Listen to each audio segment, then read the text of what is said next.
Attitude Era Yeah. in the land of bra and panties, though. Yeah. Yeah. So I'm assuming, and this is only assumption, Allysin, is that Mhm. when you got into it, you're like, okay, well, I'm gonna have to do the bra and panties thing, or was it already evolving at that point?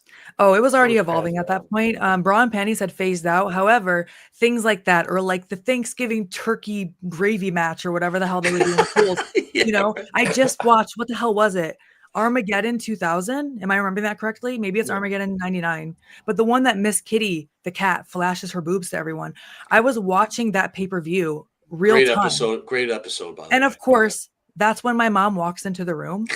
At that exact moment, that's the only time she walks into the room. And she's like, "You're never watching this shit ever again." I'm sorry, am I allowed to swear on here? It's okay. You're I good. Go forgot to ahead. ask. All "You're never good. watching this again. This is why I don't let you watch this." Every other week we'd have to beg my mom to let us keep watching. There was always a reason to not. Right, right, Definitely. She was right. valid. She was valid. But I grew up on that. So I feel now as an adult, and wrestling has evolved, and being an actual wrestler makes me look at that differently, but I also grew up on it, so it's nostalgic to me, and I don't hate it if it's something they chose to do. If they were forced into it, I really hate that for them. But if it's something they want to do, if you want to show off your body, if you want to wrestle in gravy, more power to you. Do you? So I'm not offended by that either. I'm not like, "Ugh, like that's not serious wrestling. It's entertainment." And I think a lot of people are a little surprised when they've only heard of me, or I don't know, they have an assumption of me, and they meet me and they realize that I'm not as serious as they maybe think I'm going to be. That I don't take myself as seriously as they think I will. I actually love comedy wrestling. I love incorporating that into my wrestling sometimes. I actually love being able to have a super serious match, like going to wrestle on Bloodsport, where we're basically doing shoot MMA training to, in the ring, and then going to have like a comedy match the next weekend. I love that, but I don't think everyone expects that from me. And maybe that's because I was raised on the Attitude Era. Maybe that's why I'm okay with it too. I'm not just like, no, this is serious and we have to be taken seriously, you know? Allison, not to go back to China, but I can't help it. Do you Yeah, think that sure. China had, China, was it bad decisions, bad friends, a combination of the two? Because I feel like she got bad advice and she was already weakened by this. This machine was eating her alive. Let's face it. This business was eating China alive. She got completely screwed. I feel like she had bad friends, bad advice. I mean, what's your take on her downfall? It must have broke your heart growing up watching her and seeing this happen to her. I was of course, I was so sad that she passed away. I remember when her Twitter account followed me, and she was still alive. So I assumed it was her, but I don't actually know. It could have been someone, it was probably someone managing it for her. But I remember when the account followed me back, I was so excited. And the idea that we could actually cross paths one day somewhere, who knows, like at a signing somewhere, was so exciting to me. Um, and I'm so sad that that will never happen. I'm so sad about everything that happened to her, but as for why, I really can't speak on that, because I simply don't know. I'm sure it's a combination of things. Wrestling, any form of entertainment, anytime you're in the public eye, is so hard for so many reasons. Mhm. And I'm sure it's a little bit of column A, a little bit of column B, but personally I cannot say. Well, I'll ask you this though, being a famous wrestler, and you actually just brought it up. How difficult is it, right? Because you're under constant scrutiny too, right? You're in the Yeah. public eye. Last week Jimmy and I were speaking about this. I mean, I couldn't imagine being a wrestler, especially a woman, right? Because you're expected to dress a certain way regardless, and you know, to be God forbid you might have ate a little bit of a piece of pizza or something like one day or something like that, and you don't exactly look perfect. It's got to be difficult, and how do you handle that? I'm not saying anybody says anything about you in particular, but just in Yeah, yeah. general, right? Uh, I think those times have kind of past us as well. So when I first started wrestling, it was more of like the diva era. It was in the late 2000s, like close to 2010, right? So that was the time where a lot of the girls on TV, they were kind of petite, and if you were bigger, it had to be like a gimmick, right? Like Awesome Kong, for example. And so that was a time where I feel like we did, oh, we have to watch what we eat. Oh, we're trying to be skinny, that type of thing. That era is gone. I don't subscribe to that. I don't condone it. I mean, look however you want to look, and by all means.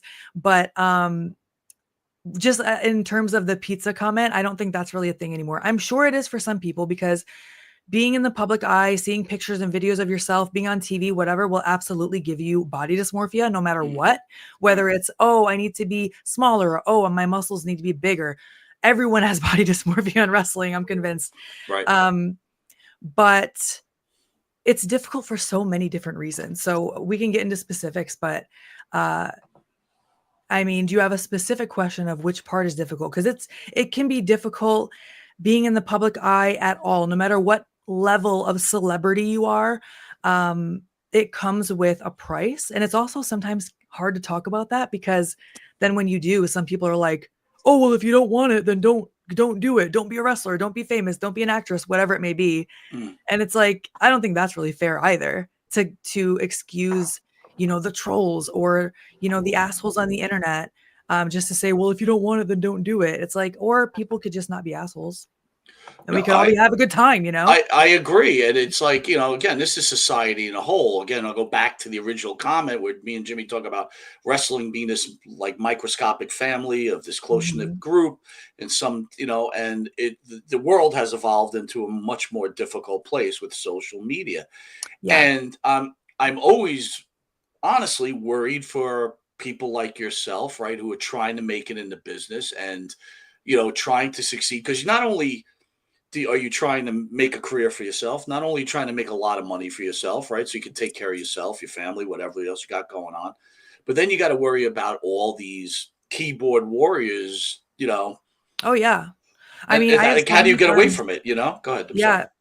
I mean, you don't really get away from it unless you just delete your social media, which I have friends who flat out do not have Twitter. Multiple friends who have deleted their Twitter because they're like, why am I here? Like, just to hear everyone's thought. We're not meant to hear every person's thought, especially about ourselves, right? I just don't think that humans were meant for that. But now we're here, and we have that capability, especially if you are on TV or you're in the public eye. And I've always been told you have to have a thick skin for this business, and it is absolutely true. And that's not saying that we should have to endure bullying or horrible things, because that's not okay either. I mean, there are some people who have taken their own lives because of bullying. And I'm talking about specifically in wrestling. It's horrible. I think about Hana Kimura and what happened to her, and that's absolutely horrible. So when I say you have to have thick skin, it's not excusing it, but it definitely helps when you can, I don't know, channel something within your own brain to not give a fuck. You know what I mean? Yeah. Which I can't say. I'm not going to act like nothing ever affects me, but I do think I have a thick skin, and I think that does help. I remember when I first signed with TNA in 2016, and that was the first time anyone had ever on the internet called me fat, which, thank God, did not register in my brain. Okay. I think I was the biggest knockout there at the time, but I mean, I'm standing next to Gail Kim, Mia Yim, Jade, Allie, everyone they're all very petite. They're shorter than me. I was 145 pounds at that time. I was the smallest I had ever been. It was right after I had my MMA fight where I had to cut to 145. So I was just like, fat. What are you talking about? I'm just bigger than these other girls. I'm taller than them. And I have I look bigger than them. And that's what we were going with the gimmick. But I'm very happy that I was raised in a way, and I guess not bullied as a kid to where I had a complex about my weight or anything. I'm very fortunate in that aspect, because when I heard those comments, I was like, well, y'all are stupid because I'm not fat. But it doesn't always resonate with people that way. Sometimes it really tears people down, and I've seen it happen to so many of my friends. I've seen getting on television destroy so many of my friends, and it's very unfortunate. Couple things I want to cover, Jimmy. Yeah. 500 level has now improved on the M&P code. Now go to MP30 for 30% off. Jimmy, I got to tell you something, right? I was at the beach again, 500 level. If you guys haven't looked at the shirts, right, go to the website. It's incredible.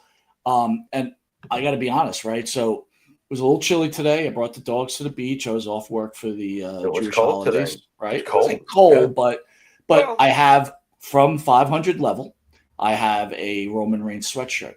Now, usually sweatshirts are not always the nicest fabric, unless I'm into really nice fabric because I just don't like things up against my skin.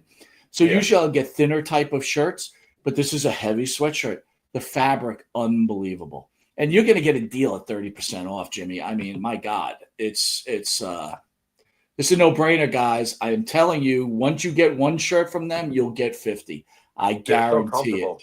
And They're they've got so all the sports. comfortable. Yeah, dude, tell me what you think of it, Jimmy. They're so comfortable. I got to get a long sleeve now. I'm telling you, I got to, because it was chilly today, especially for a guy who's been in Panama City Beach the last 2 years.